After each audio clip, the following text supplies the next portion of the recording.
is nooit net 'n naam nie. 'n Naam, 'n reputasie word gemeet nie aan wat dit sê nie, maar aan wat dit doen. Beskerm jou besittings en verseker jou finansiële toekoms.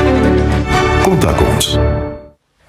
En Eben Lou is 'n senior portefeuljebestuurder by Efficient Invest. Goeiemôre. Môre Dawie, dankie. Baie Lekker om welkom. te wees, ja, dankie. Dis natuurlik 'n groot chaos daar in die Midde-Ooste, jy weet. En mense is nou verskriklik op hulle senuwees, en dis 'n konflik in die Midde-Ooste.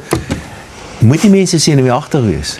Ja, ek meen, dis definitief 'n onsekere periode op die oomblik, maar ek dink jy het dit vroeër ook goed uitgelig. Die belangrikste ding wat ons probeer vir beleggers nou, jy weet, of beklemtoon is, bly by jou langtermynbeleggingsstrategie. Ja. Ek meen, data en geskiedenis het keer op keer al gewys dat die markte deur hierdie tipe korttermyn gebeure kyk, en inteendeel, eintlik gee hierdie nou jou geleentheid om kwaliteitbates teen 'n laer prys te koop, en dan jou opbrengs kan verhoog oor tyd. Ek meen, daar's daai statistieke wat wys dat as jy die top 10 dae mis in die mark, jy jou opbrengs met basies 50% kan sny, so halveer.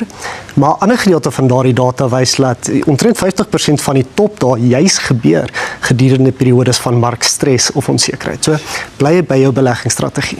Maar ek meen, dit is tog so dat jou portefeuilles is die hele wêreld vol op en af, wisselvallig. So wat kan ou doen om daai wisselvalligheid dan net so bietjie te temper, jong? So daar's verseker goed wat jy kan doen. So ons deel hier so 'n bietjie die siening op tussen na-aftrede en voor-aftrede. Dalk begin op voor-aftrede. Hier het mens tipies bietjie meer kapasiteit om wisselvalligheid te hanteer, want jy het 'n langtermyn siening. So bly by daai strategie, maar fokus op diversifikasie. Dis jou grootste vriend hierso, en hou aan belê, want weer eens soos ek gesê het, jy koop bates, kwaliteitbates teen laer pryse wat jy oor die langtermyn gaan bevoordeel.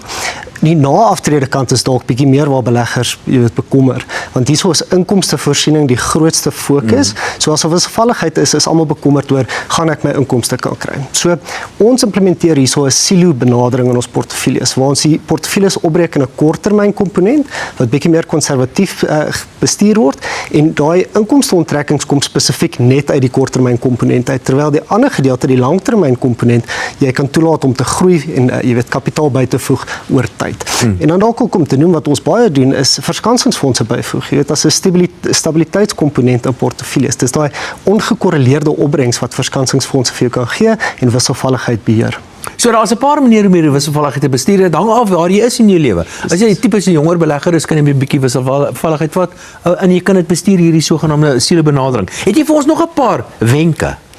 Want daar's 'n paar goed wat ek sal sê fokus nou op. Bly soos fokus op die langtermynstrategie, soos ek gesê het, en moenie te veel vasgevang word in nuusopskrifte en die geraas in die markte nie. Jy weet, niemand weet wat oor die korttermyn gaan gebeur in die markte nie. En dit is belangrik om eerder te fokus op die kwaliteit van jou onderliggende beleggings. Beleggers oor die algemeen vind meer baat in onaktiwiteit. So as jy nie seker is wat om te doen nie, wees eerder geduldig en bly by jou strategie. Doen niks, bly by jou langtermynstrategie. Eben Lou, senior portefeuljebestuurder, Efficient Invest, dankie dat jy by ons indraai gemaak het.